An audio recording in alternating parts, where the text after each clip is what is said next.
오늘 본문 말씀을 가지고 창세기 65번째, 5번째 속고 속이는 사람들이란 제목을 함께 은혜를 나누겠습니다. 함께 제목을 따라 하시겠습니다. 속고 속이는 사람들.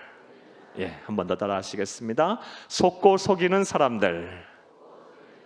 감사합니다. 지난 시간에는 우리 야곱이 이제 외삼촌 라반의 집을 도망치듯 떠나는 장면을 통해서 우리 하나님께서 우리에게 주시는 영적인 교훈을 얻었습니다. 야곱은 그의 라반의 두 딸과 혼인하기 위해서 14년간을 라반을 위해서 일을 했고, 또 하나님께서 또 이렇게 은혜를 주시고 또 그를 부하게 하시려고 또 라반과 새롭게 계약을 해서 6년을 더 일했습니다. 그래서 총 20년간을 외삼촌 라반의 집에서 거의 종처럼 일을 하였습니다. 그리고 20년째가 됐을 때 드디어 이제 라반의 집을 떠날 때가 이르렀다라고 생각이 되고 결심을 합니다. 그 이유, 표면적인 이유는 라반과 라반의 아들들의 안색이 바뀐 거예요. 이 정전과는 전혀 다른 태도로 야곱을 대하는 겁니다. 왜냐하면 하나님께서 야곱에게 복을 주셔서 야곱을 부하게 만드셨기 때문입니다. 부자로 만드셨기 때문이에요. 그들은 자신들의 것을 야곱이 다 빼앗아 갔다라고 생각을 해서 야곱을 미워하기 시작했습니다.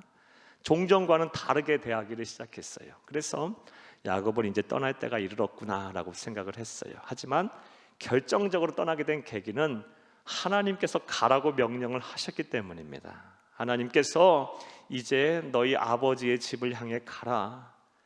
가나안 땅, 그 아버지가 있는 이삭이 있는 그 땅으로 내가 너에게 주리라고 약속한 그 땅으로 가라라고 하나님께서 말씀을 하셨기 때문입니다. 사랑하는 여러분, 이를 통해 우리가 어떤 영적 교훈을 얻었습니까? 우리 하나님의 백성들, 우리 그리스도인들은 이 세상 사는 동안 우리도 똑같이 세상 사람들처럼 수많은 선택과 수많은 결정을 해야 합니다.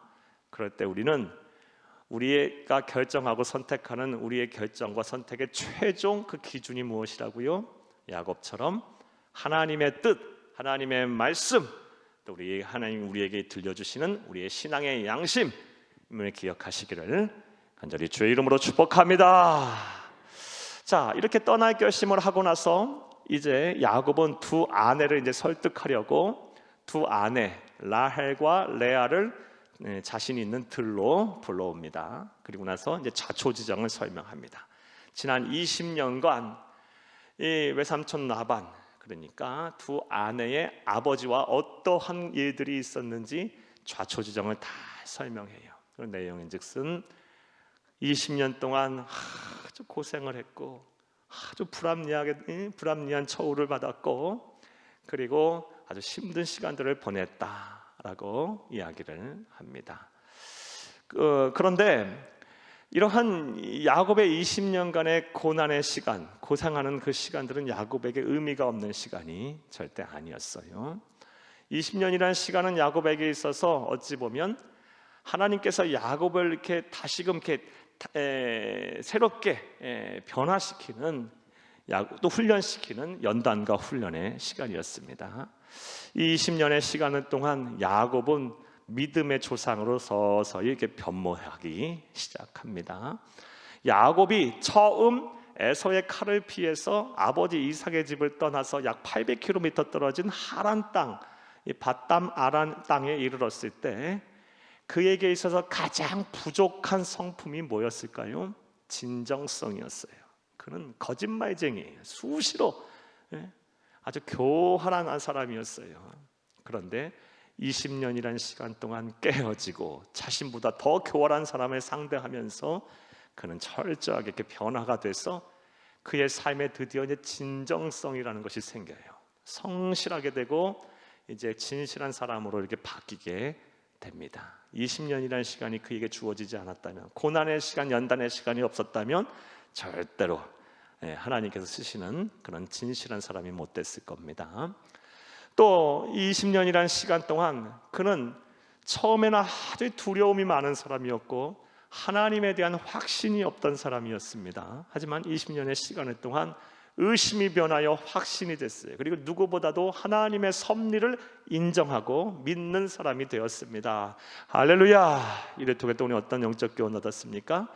하나님의 백성이 겪는 고난에는 다 그 뜻이 있다라는 거예요. 네?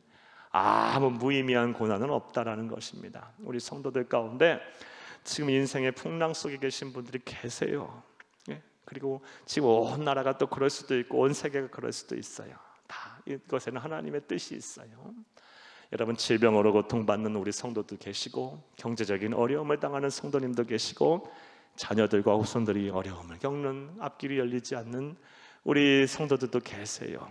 그런 분들 다 여러분, 이러한 삶 속에서 우리가 무엇을 해야 합니까? 하나님이 우리에게 주신 고난의 의미를 찾고 그 안에 하나님의 뜻과 하나님의 섭리를 보는 성도님들이 다 되어야 할 줄로 믿습니다.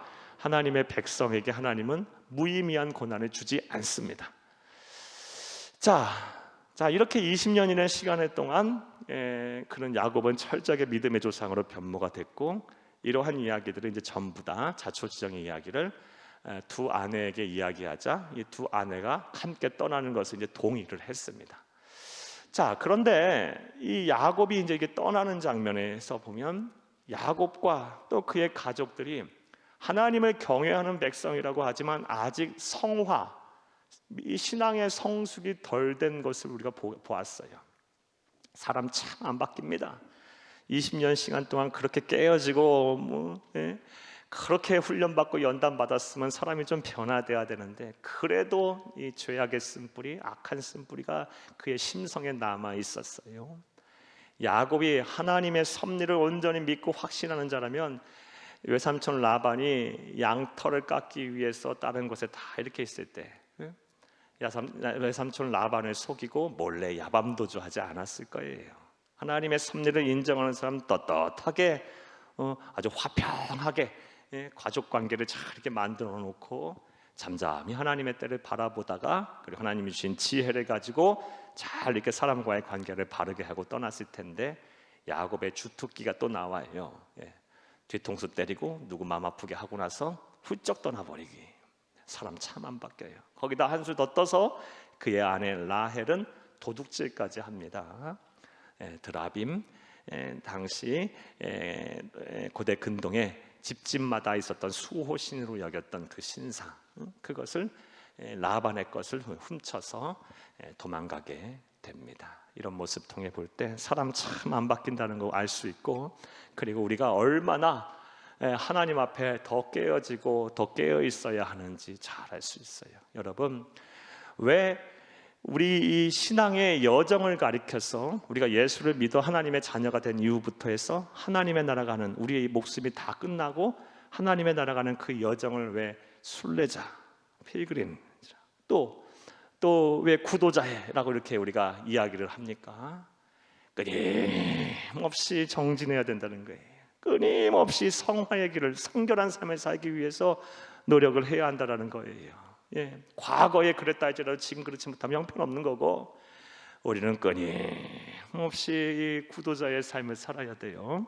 순례자의 삶을 살아야 돼요. 하나님의 나라에 가는 그 천국의 여정을 가는 예수님의 제자로서 좁은 길을 묵묵하게 우리 주님과 더불어서 걸어가야 할 줄로 믿습니다. 그리할 때 비로소 언젠가는 우리 예수님 닮게 되는 거예요. 우리 인생의 최종 목표, 예수 닮는 것.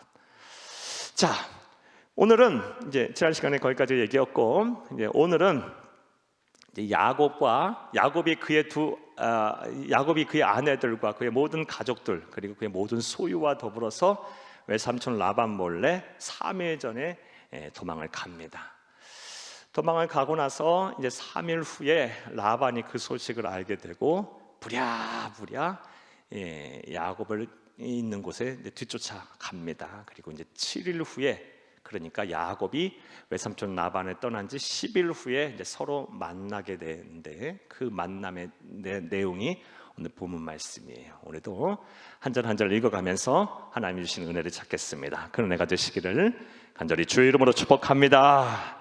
자, 먼저 21절부터 23절까지 말씀을 보겠습니다. 21절에서 23절 함께 읽겠습니다.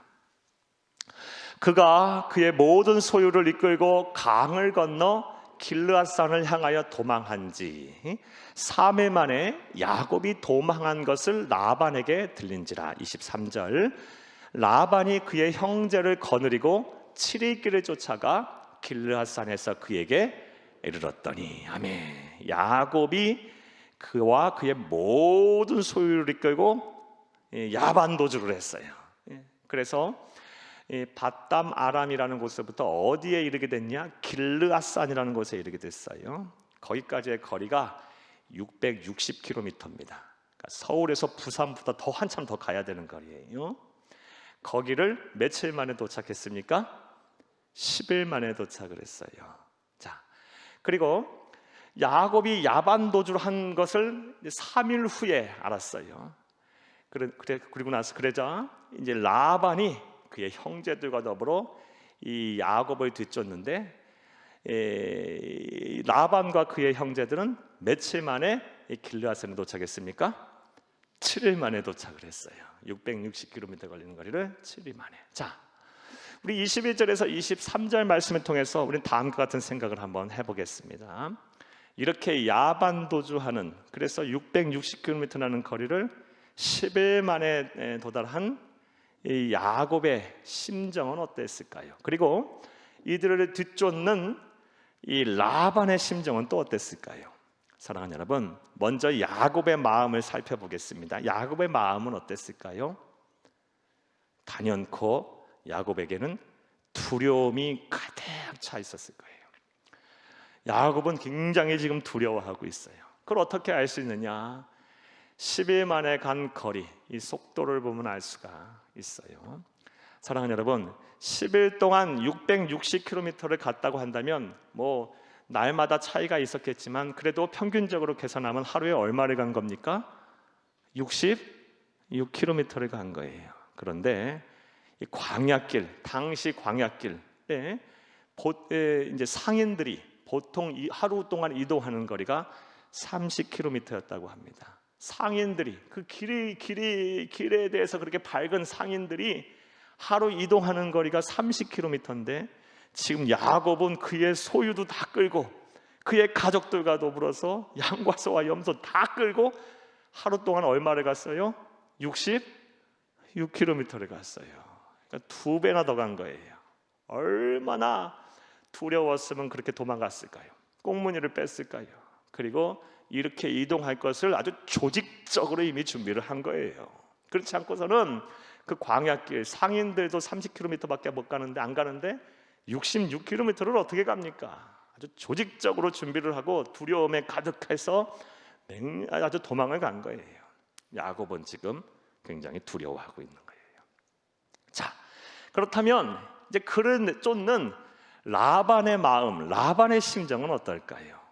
단연코 분노예요. 분노. 화가 났죠. 또한 어떻게 알 수 있느냐? 2가지를 중에 알 수 있는데, 먼저는 역시 속도를 보면 알 수가 있어요. 야곱은 10일 동안 660km를 갔어요. 하루 66km를 가고. 그런데 라반은 며칠 만에 갔어요? 7일 만에 갔어요. 3일을 더 땡겨서. 그럼 얼마나 맹렬하게 쫓은 것입니까?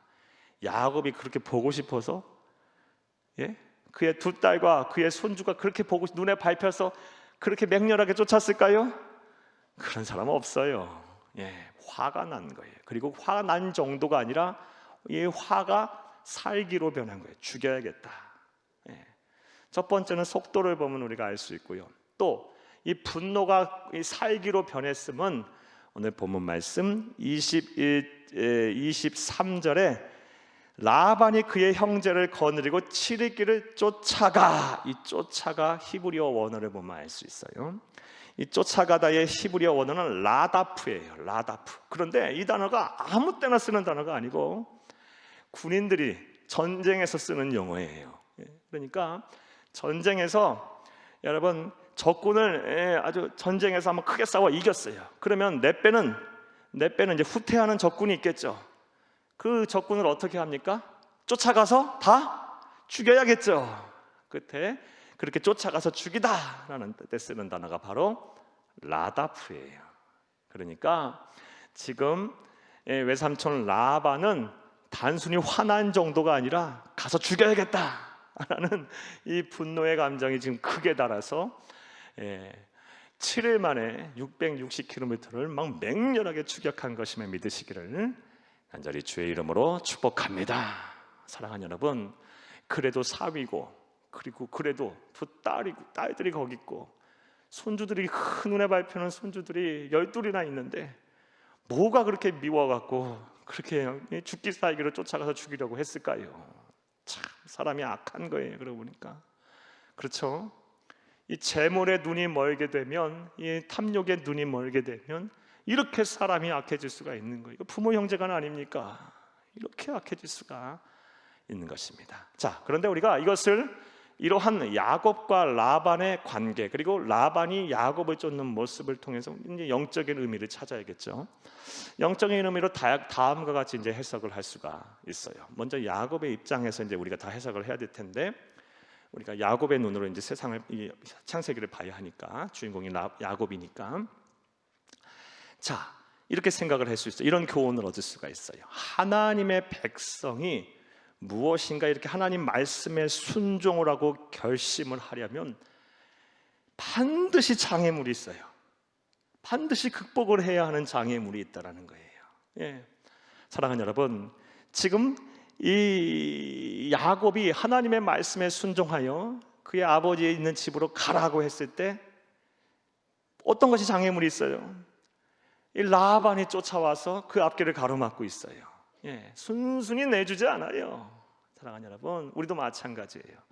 우리가 하나님의 말씀에 순종하려고 하면요, 절대로 한 번에게 순종할 수 없어요. 이상하게 사탄의 영적 공격이 들어와요. 그리고 일단 방해 공작들, 그리고 여러 장애물들이 막 눈앞에 생겨요. 갑자기 막 바빠지고 아프고, 갑자기 막 경제적으로 어렵고, 뭐 사건 사고에 휘말리고, 갑자기 뭐 찾아오지 않던 사람이 찾아오고, 일어나지도 않던 일들이 일어나고, 이런 일들이 일어나서 하나님의 말씀에 불순종하게 만듭니다. 이것은 성경 구약의 이스라엘 역사를 통해서도 알 수 있어요. 사랑하는 여러분, 이스라엘 백성이 430년간 이집트에서 종노릇하다가 하나님의 뜻으로, 하나님의 은혜와 사랑으로 출애굽하게 하셨어요. 그런데 출애굽 바로 했습니까? 못했어요. 아주 무시무시한 방해들이 있었고, 또 그것을 하나님께서는 또 넘게 하시려고 무려 10가지 재앙을 주셨어요. 피의 재앙, 개구리 재앙, 이의 재앙, 파리 재앙, 가축이 막 죽어나가고, 그리고 막 독종이 생기고, 막 우박이 떨어지고, 메뚜기 떼가 창궐하고, 막 흑암이 가득하고, 마지막 장자를 다 죽이는 그런 재앙이 임하고 나서 비로소 순순히 내어놨어요. 순순히 내어놨으니까 또 그거 보고 나서 또 뒤쫓아가요, 애굽의 군대가. 그리고 홍해 바다가 갈라지고 거기에 또 다 건너게 하신 후에 그들이 그 뒤를 쫓다가 수장되고 나서야 비로소 하나님의 말씀에 온전히 성취될 수가 있었어요. 사랑하는 여러분, 여러분이 지금 하나님의 말씀에 순종하고자 할 때 여러분 앞길을 이렇게 가로막고 있는 것들이 무엇입니까? 그것이 있음을 인정하고 잘 뛰어넘으세요. 고기 앞에서 주저앉으면 안 돼요. 그러면 불순종인 거야.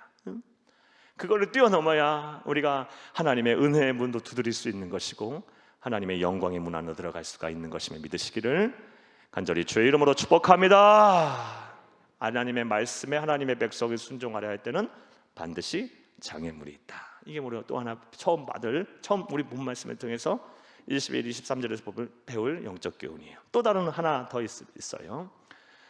유사한 내용인데, 우리가 하나님의 백성으로 이렇게 좀 성결하게 살려 할 때 우리의 대적 사탄 마귀는 절대로 우리를 죄로부터 쉽게 내주지 않는다라는 거예요. 사랑하는 여러분, 하나님의 백성이 이라 할지라도 이 세상 사는 동안은 완전한 영성체가 아니기 때문에 똑같은 죄를 반복해서 지어요. 하지만 우리는 어떠합니까?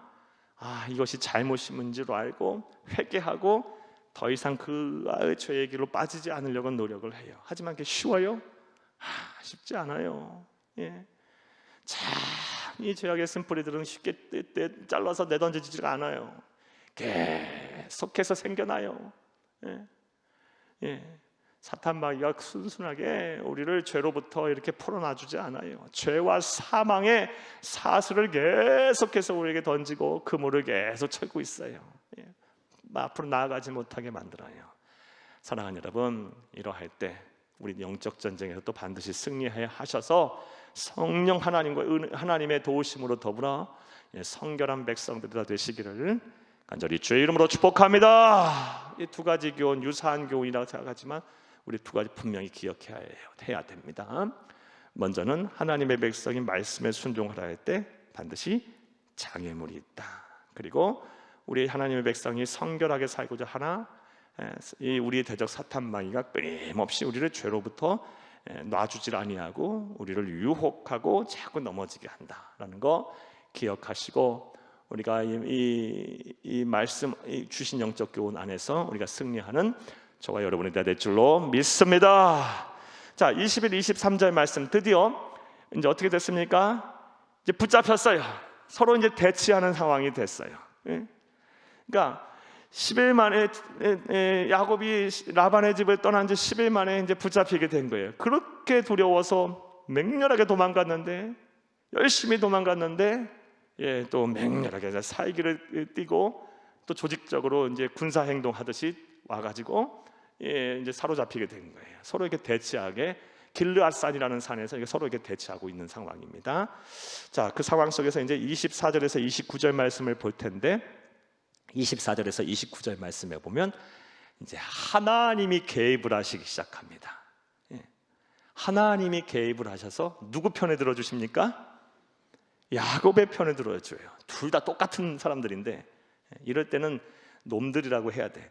둘 다 똑같은 놈들인데 하나 뭐 선한 사람이 있어요. 다 속이고 서로 막 거짓되고 아주 그냥 참 인간적으로 매력이 없는 사람들이 지금 봐도. 그런데 하나님이 개입을 하셔서 야곱의 편에 들어주시고 야곱을 도와주십니다. 자, 어떻게 도와주시는지 이제 살펴보겠습니다. 24절에서 29절 말씀 함께 읽겠습니다. 밤에 하나님이 아람 사람 라반에게 현몽하여 이르시되 너는 삼가 야곱에게 선악간에 말하지 말라 하셨더라. 사랑하는 여러분, 하나님이 어떻게 도와주셨습니까? 어떻게 개입하십니까? 라반의 꿈에 나타나셨어요. 여러분 7일을 그냥 밤낮 없이 추격했을 거 아니겠어요? 얼마나 피곤하겠어요. 이제 딱 앞에 딱 지내치고 보이니까 이제 바로 가서 공격해서 죽여야겠다, 끝장을 내야겠다라고 하고 잠시 이제 눈을 붙였겠죠. 그때 하나님이 꿈속에 나타나셨어요. 그래서 뭘 말씀하셨습니까? 야곱에게 선악간에 말하지 말라. 이게 뭔 얘기예요? 야곱이 잘한지 잘못한지 네가 평가하지 마라. 다른 말로 네가 야곱을 원수라고 생각하고 원수라고 생각하면서 보복하지 마라 라는 거예요. 이해되셨습니까? 이 말씀을 하셨어요. 자, 어찌됐든 라반도 하나님의 백성인 건 사실이에요. 물론 라반은 하나님을 섬기면서 또 이후에도 살펴보겠지만 우상을 숭배하는 자이긴 했어요. 또 야곱은 지금 약속의 말씀을 이루어가야 할 사람이고요, 하나님의 약속의 말씀을 성취해가야 될 사람이에요. 그런데 지금 둘 사이가 지금 철천지 원수가 되고 있어요. 특히 라반이 야곱을 죽이려고 해요. 원수처럼 여기고 그에게 보복을 해야겠다라고 작정을 하고 있어요. 그런데 하나님께서 개입을 하셔서 꿈속에서 네가 그거 하지 마라 라는 거예요.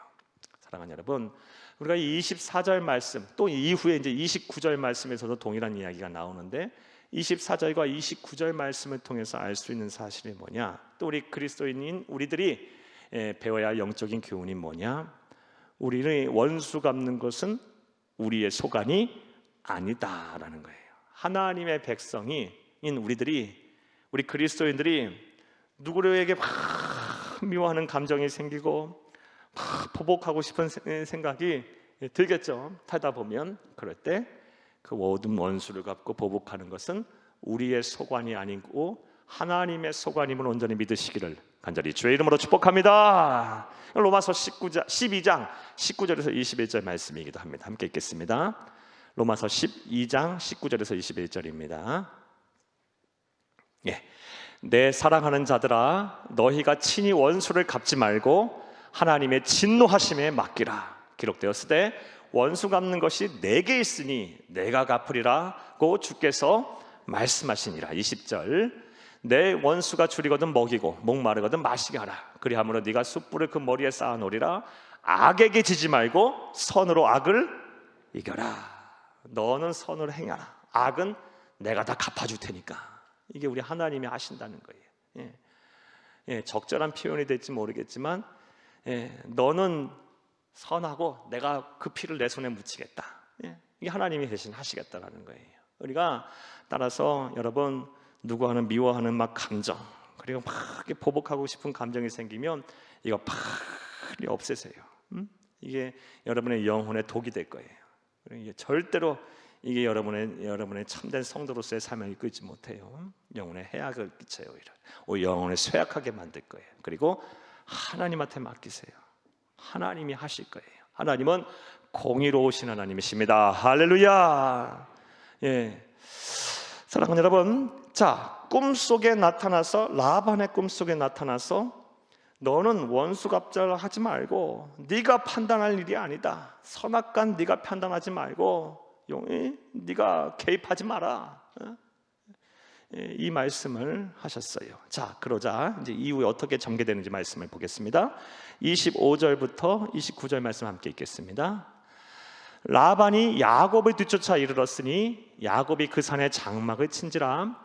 라반이 그 형제와 더불어 길르앗산에 장막을 치고 현재 대치하는 상황입니다. 자, 26절, 라반이 야곱에게 이르되 네가 나를 속이고 내 딸들을 칼로 사로잡힌 자같이 끌고 갔으니 어찌 이같이 하였느냐.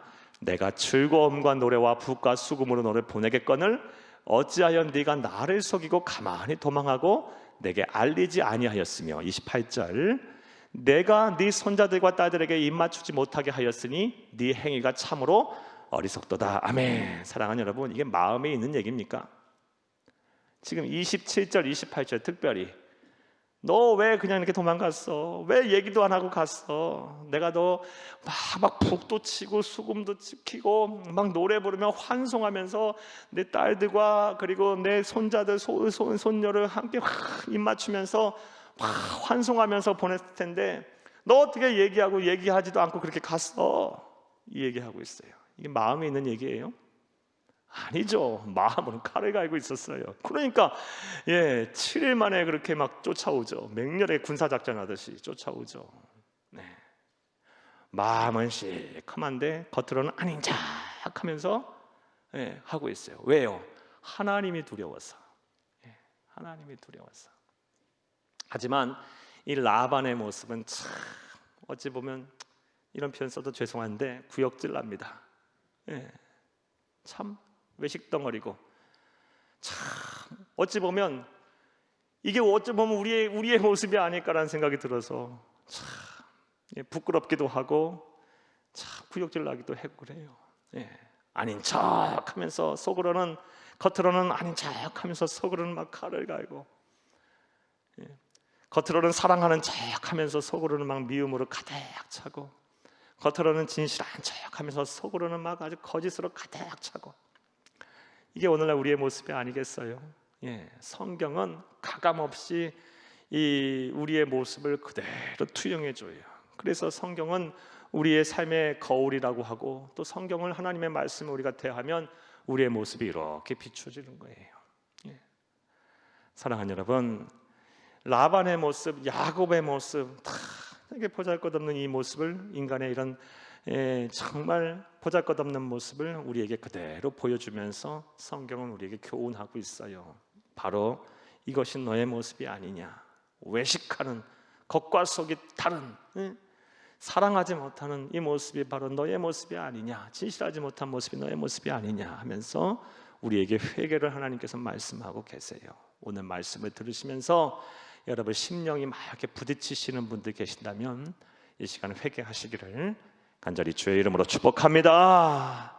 자, 어찌됐든 간에 이 겉과 속이 완전히 다른 이 라반, 그리고 그 못지않은 이 야곱, 둘 다 막 속고 속이는 사람들, 형편없는 사람들인데 하나님은 누구 편에 드셨어요? 야곱의 편에 드셨어요. 야, 이것을 통해서 우리는 또 중요한 교훈 하나를 얻어요. 아니요, 진리를 하나 얻게 돼요.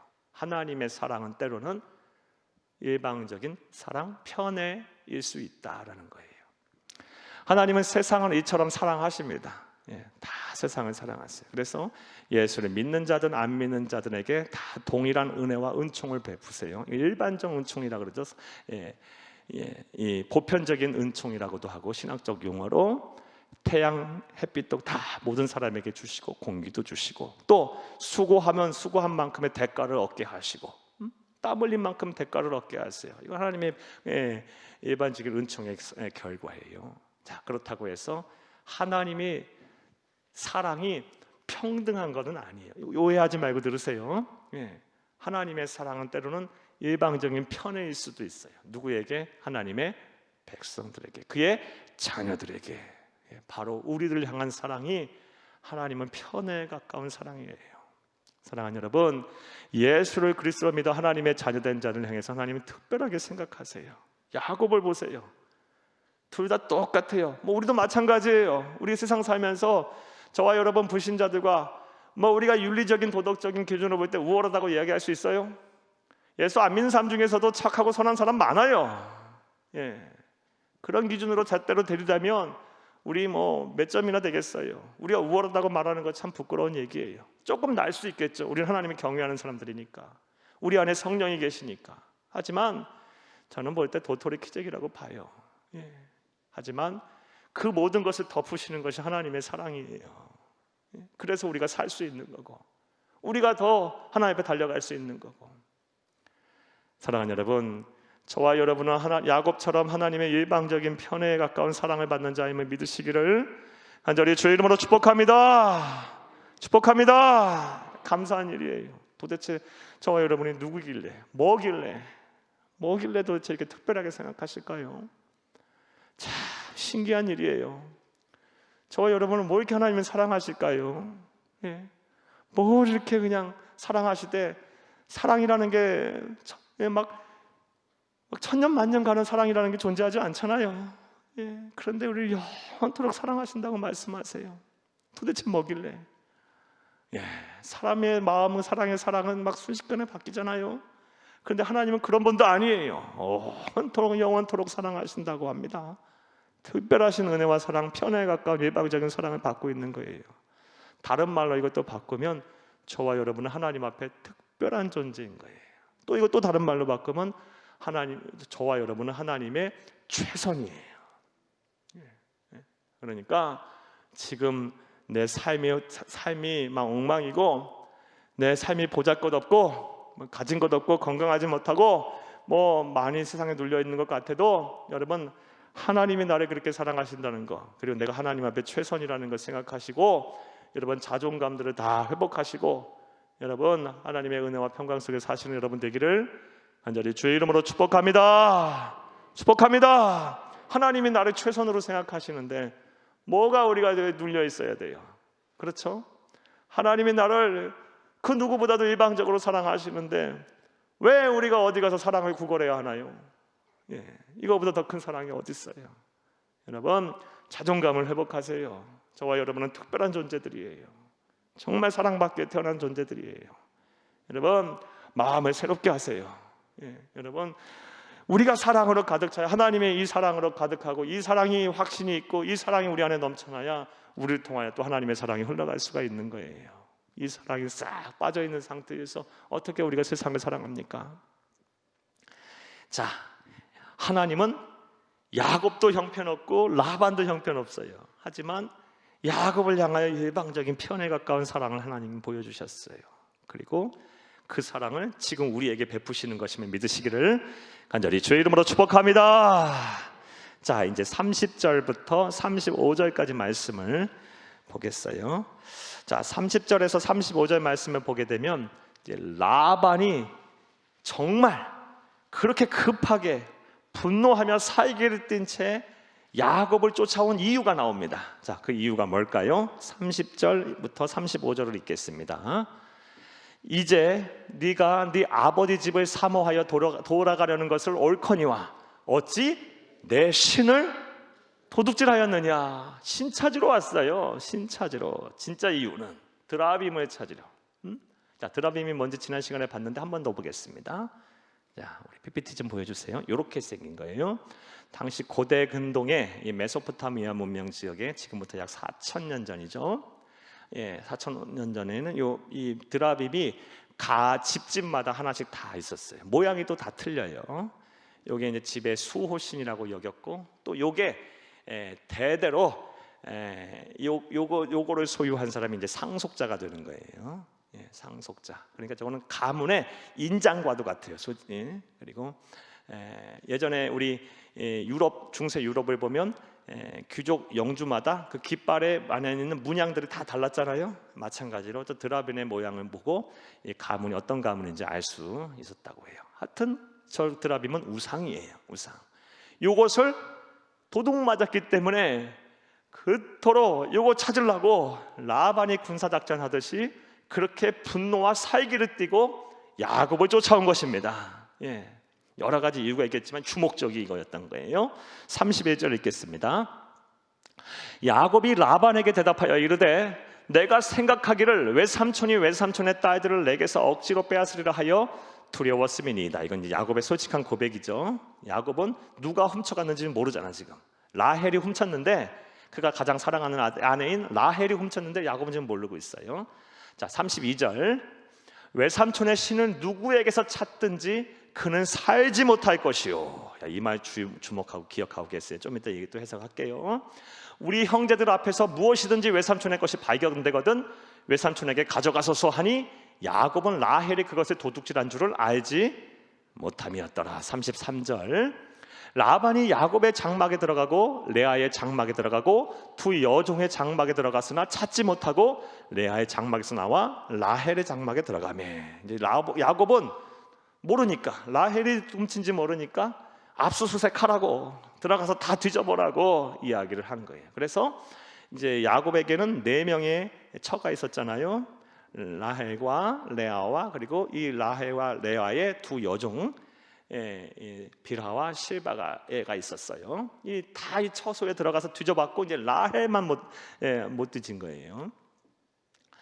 자, 그랬더니 이제 안 나온 거예요. 34절 말씀 보겠습니다. 라헬이 그 드라빔을 가져 낙타 안장 아래에 넣고 그 위에 앉은지라 라반이 그 장막에서 찾다가 찾아내지 못하며, 이제 라헬이 또 머리를 한 번 더 써요. 도둑질한 거에 대해서 또 한 번 머리 써서 어디다 감춰요? 낙타 안장에 숨기고 그 위에 앉아요. 그리고 뭐라고 얘기합니까? 35절. 라헬이 그의 아버지에게 이르되 마침 생리가 있어 일어나서 영접할 수 없사오니 내 주는 노하지 마소서 하니라. 라반이 그 드라빔을 두루 찾다가 찾아내지 못한지라. 여자의 거짓말은 끝이 없네. 끝이 없어. 생리까지 났다고 해갖고 이제 거기 숨긴 거예요. 사랑하는 여러분, 자, 그러면 우리는 이런 생각을 해볼 수가 있어요. 이 라반도 그렇지만 특별히 라헬이 이 드라빔에 이렇게 목매다는 이유가 뭘까요? 우상인데 분명히 라헬도 하나님을 경외하는 하나님의 백성이잖아요. 하나님의 백성이에요. 하나님을 아는 사람이에요. 믿는 자예요. 그런데 이토록 드라빔에 목을 매는 이유가 뭘까요? 이미 출가한 외인이고, 그리고 이제 거기서 이제 도망까지 가는 입장에서 그거 가지고 가봐야 뭐 어디 쓸모도 없어요. 그 아버지의 집에서나 융통이 되는 거지. 굳이 그렇게 하려는 이유가 뭘까요? 물질적인 이유라기보다는 영적인 이유라고 보아지죠. 그러니까 라헬이 이렇게 드라빔에 목매다는 이유는 그 또한 우상 숭배자라는 것을 의미합니다. 하나님을 경외하면서 더불어서 우상을 섬기는 자였던 거예요. 다른 말로 영적으로 간음한 자였던 거예요. 내 남편도 사랑하고 옆집 아저씨도 사랑하고, 이게 말이 안 되는 얘기죠. 말이 안 되는 얘기예요. 이런 일을 지금 벌이고 있는 거죠. 자, 지금 이 우상 숭배자이기 때문에 이것을 꼭 자기가 소유해야 되겠다고 지금 생각을 해서 이렇게 목매달고 있는 거예요. 자, 그런데 이런 우상을 숭배하는 영적으로 가늠하는 라헬의 행동을 통해서 우리는 우상 숭배자의 우매함을 알 수 있어요. 어리석음을 알 수 있어요. 사랑하는 여러분, 지금 라헬이 이 우상인 드라빔을 자신을 지키고 보호해 줄 거라고 믿는 그 신인 드라빔을 어디에 숨겼습니까? 깔고 앉았어요. 자신을 지켜준다고 믿는 그 신을 깔고 앉았어요. 깔고 앉아도 될 정도의 권위밖에 없는 신이라는 거 알면서 그 신이 또 나를 지키고 보호한다라는 그런 우매함 속에, 어리석음 속에 사로잡혀 있는 것을 우리는 보게 됩니다. 자, 그런데 오늘날 우리의 모습이기도 해요. 또 이 세상에 하나님을 모르고 우상을 숭배하는 사람들의 모습이기도 해요. 사랑하는 여러분, 세상 사람들 이 우상이 말 못한다는 거 다 알아요. 그렇죠? 이 어떤 나무를 섬기고 돌을 숭배하고 또 불상을 섬기고 또 여러 가지 인간이 만들어 놓은 이 우상을 섬기는, 또 인간이 만들어 놓은 이렇게 신을 섬기는 사람들, 그것이 아무 말도 못하고 지금 대화도 나누지 못하고 살아있지 않다라는 것도 알아요. 하지만 거기 가서 그렇게 지극정성을 비는 이유가 뭘까요? 알면서도, 그렇게 하찮은 것이라는 걸 알면서도 그것의 마음을 빼앗기고 그것을 숭배하고 살아요. 우리 그리스도인들도 마찬가지예요. 우리 그리스도인들 가운데 영적으로 가늠하는 사람들, 하나님을 섬긴다고 하면서 안타깝게도 영적으로 가늠하는 사람들은 각자 자기만의 드라빔이 다 하나씩 있어요. 어떤 사람은 하나님을 사랑하면서 이 돈이 드라빔이야, 드라빔. 그런데 다 알아. 또 이 돈이 우리를 행복하게 해주지 않는다라는 거, 채워도 끝이 없다라는 거, 그리고 이거 있어봐야 또 마음고생이고 없으면 또 마음고생이고, 돈은 하나님이 주시는 만큼 적당하게 주셔서 또 하나님의 사랑을 베풀고 나무 미술 정도만 주면 되는데, 그것에 그냥 하나님을 섬긴다 하면서 마음을 다 빼앗기는 또 다른 드라빔을, 나에게 정말 행복을 가져다 주지 않는다는 걸 알면서도 거기에 모든 것을 걸고 사는 사람들이 있어요. 라헬이죠. 오늘날의 라헬이에요. 또 어떤 사람은 하나님을 섬긴다고 하면서 건강이 드라빔인 사람이 있어요. 이 건강에 그냥 모든 것을 걸고 있어요. 그런데 인간의 건강함이란 오래 못 가요. 그렇죠? 못 가요. 아무리 건강한 사람도 연세 드시면 안 아픈 데가 없는 거예요. 늘어나는 건 약봉지밖에 없는 거예요. 또 드라빔이죠. 또 어떤 사람들은 자녀들, 자신의 삶도 없어. 하나님이 주신 사명도 다 까먹어버려. 자녀들 앞에서는 신앙도 없어. 그냥 오로지 자녀. 근데 그 자녀 고등학교만 고등학교면 고등학교야. 초등학교만 고학년 돼도 내 자녀 같을까? 자기 생각이 다 있어요. 그게 또 욕심이죠. 내 안에 가두려고 하는 것도. 그리고 어느 정도 성장하게 되면 독립하는 것이 그게 하나님의 법칙이고요. 자연에 순리고. 그러니까 거기에 모든 것을 매달고, 그것도 알아. 사람들 다 드라빔이죠. 라헬이에요. 오늘날 라헬. 여러분, 천하 우주 만물을 창조하고 주관하시고 다스리시면서 우리와 영원토록 동행하시며 우리를 우리보다 더 사랑하시는 하나님 아버지만을 섬기고 하나님 아버지만이 너를 지키시고 보호하시는 유일한 신임을 온전히 믿는 여러분들 다 되기를 간절히 주의 이름으로 축복합니다. 그리고 지금부터 빨리 여러분이 만들어 놓고 또 숭배하고 있는, 나에게 아무 이로움이 없을 거라는 걸 알면서도 목매달고 있는 그 드라빔이 있다면 다 때려 부숴버리세요. 이후 야곱이 이제 언제 부수냐? 창세기 35장 가게 되면 베델이라는 곳에 가서 다 부셔버려. 그때부터 이제 야곱이 변화돼. 이제 이스라엘이 되는 거예요. 본격적으로. 때려 부셔야 돼, 드라빔을. 자, 35절까지 말씀 되셨습니까? 자, 근데 하나 더 우리가 찾아야 될 말씀이 있어요. 시간 많이 지나서 빨리 하겠습니다. 32절 말씀을 한 번 더 읽겠습니다. 32절, 외삼촌의 신을 누구에게서 찾든지 그는 살지 못할 것이요. 이건 누가 말한 거예요? 야곱이 얘기한 거예요. 라헬이 훔친지 모르니까.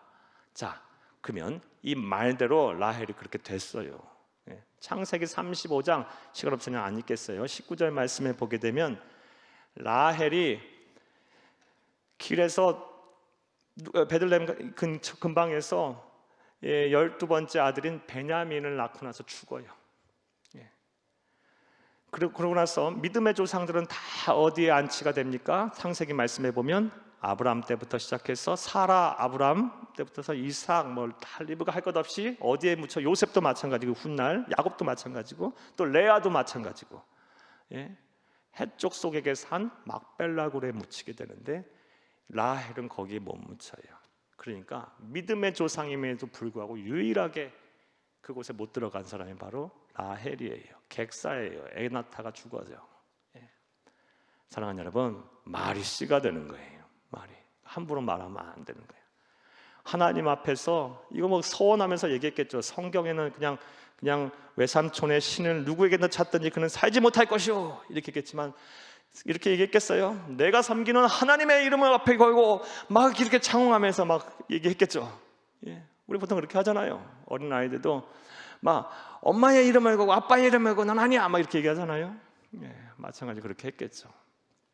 사랑하는 여러분, 함부로 우리 말을 하면 안 돼요. 함부로 이렇게 정죄해도 안 되고 함부로 막 이렇게 막 미워하는 말 해도 안 되고 함부로 맨날 죽겠다 하지 말래요. 유튜브 어떤 재밌는 동영상 보다 보니까 한참 웃었는데 저희 집사람하고 한국 사람이 제일 많이 쓰는, 전 세계에서 유일하게 많이 쓰는 단어가 있는데 죽겠다라는 겁니다. 그리고 외국 사람이 이 뉘앙스를 이해를 못한답니다. 배불러 죽겠다, 배고파 죽겠다, 힘들어 죽겠다, 피곤해도 죽겠다, 그러고 좋아도 죽겠다 그러잖아요. 이 뉘앙스를 이 외국 사람들이 이해를 못한답니다. 그리고 그만 살고 싶다 하면서 돌아서서 인삼 챙겨 먹는 게 한국인이라고 합니다. 사랑하는 여러분, 우리가 말을 조심해야 돼. 항상 우리가 하는 말들은, 그리스도인들은 축복의 말, 그리고 사람들에게 살리는 말, 우리 입을 통해서 하나님의 사랑이 전파되어야 되고 우리 하나님의 복음이 막 쏟아져야 할 줄로 믿습니다.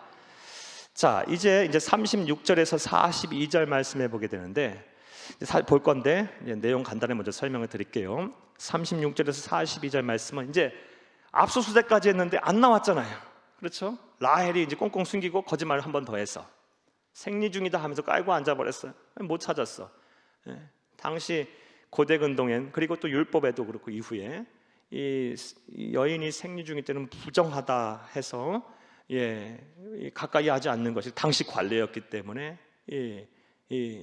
오늘날하고는 다르죠. 당시 관례였기 때문에 찾지를 못했어요. 자, 그러니까 이제 누가 의기양양해지겠습니까? 야곱이 그러겠죠. 야곱이 이제 성질 낼 차례예요. 36절에서 42절은 이제 야곱이 성질을 내는 거예요. 함께 읽겠습니다.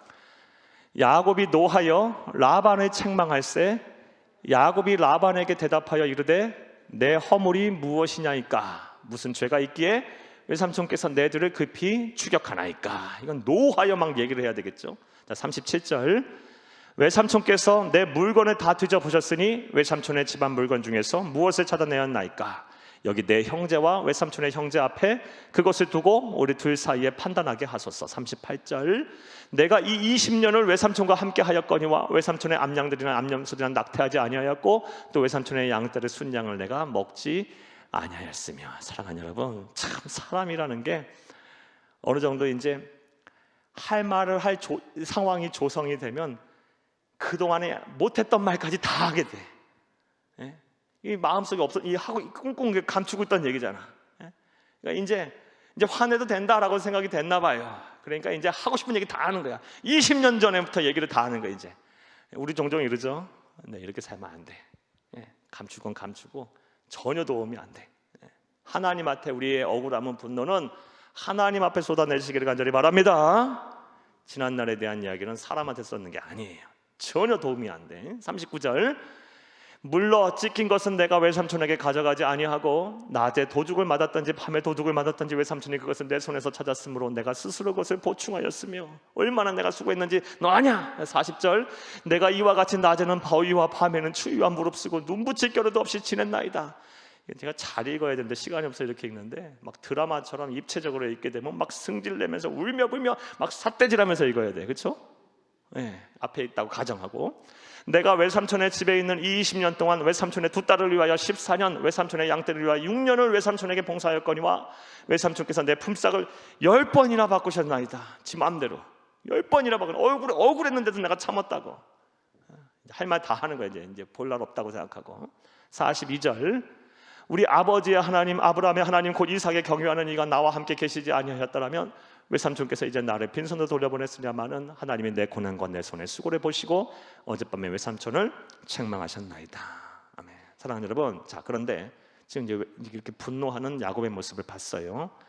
야곱이 이렇게 분노할 만한 자격이 되는 사람입니까? 아니죠. 그 또한 20년 동안 그 아무것도 없는 민들들이 사고무탁하던 그 야곱을 거두어 준 자가 누구예요?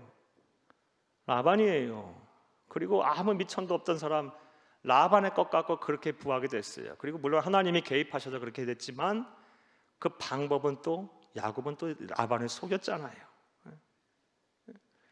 그러니까 야곱이나 라반이나 또 라헬이나 다 도찐 개찐이야. 독인 개찐이야. 이게 표준어죠. 네. 도나 개나 도찐 개찐이야 다. 이래 서로 누구를 정죄하거나 또 서로 누구 탓할 만한 분노할 만한 이런 자격을 갖춘 사람들이 아니에요.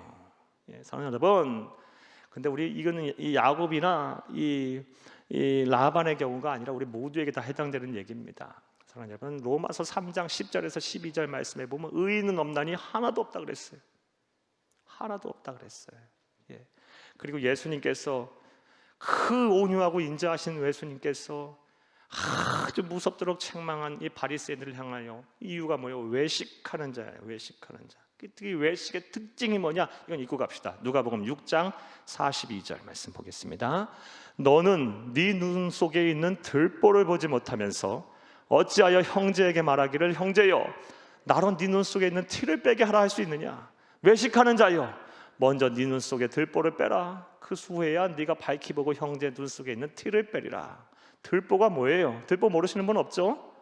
그게 눈 안에 들어갈 수 있는 거예요. 과장법이죠. 그만큼 크다 이거예요. 그만큼. 티는 보이지도 않죠. 네가 그렇게 그러면서 어찌 남을 이렇게 탓할 수 있느냐는 거예요. 이거 우리 주님께서 주신 산상순의 말씀이 중에 하나예요. 사랑하는 여러분, 우리는 이 말씀을 잘 기억해야 돼요. 우리에게는 함부로 남을 정죄할 권리가 없어요. 여러분 함부로 말 조심 제발 좀 하셨으면 좋겠어요. 요즘같이 또 많이 사랑이 혼란스럽고 막 이렇게 사랑이 식은 때 조금만 우리가 감정이 격해지고요, 순간 이 마음을 놓게 되면 말이 막 나갈 수 있어요. 조심하셔야 돼요. 우리 예수님이 그렇게 안 사셨고 그렇게 하라고 말씀하지 않았어요. 화내셨어요. 외식하는 자라고 무섭게 책망하셨어요. 우리가 잘 이거 조심하시죠. 이게 돼야 복을 받는 거고, 이게 돼야 참 성도가 되는 거고, 잠시 왔다 잠시 갈 세상이 아닌 영원한 하나님의 나라에서 복 받는 성도가 되는 것임을 믿으시기를 간절히 주의 이름으로 축복합니다. 축복합니다. 성경은 이러한 인간의 추함을 그대로 지금 보여주면서 뭐 하라는 거예요? 보고 배우고 깨달으라는 거예요. 사랑하는 여러분, 그래서 우리가 말씀을 보고 있는 거예요. 강해를 하는 거고, 이 말씀이 한 귀로 듣고 한 귀로 흘려버리고 저 성전문을 나서는 순간 잊어버리면 안 되고, 이게 다시 삶의 현장에서 묵상되어지고 실천되어져서 내 삶이 변화되고 내 인격이 예수님 닮은 인격으로 변화해야 될 줄로 믿습니다. 믿습니다.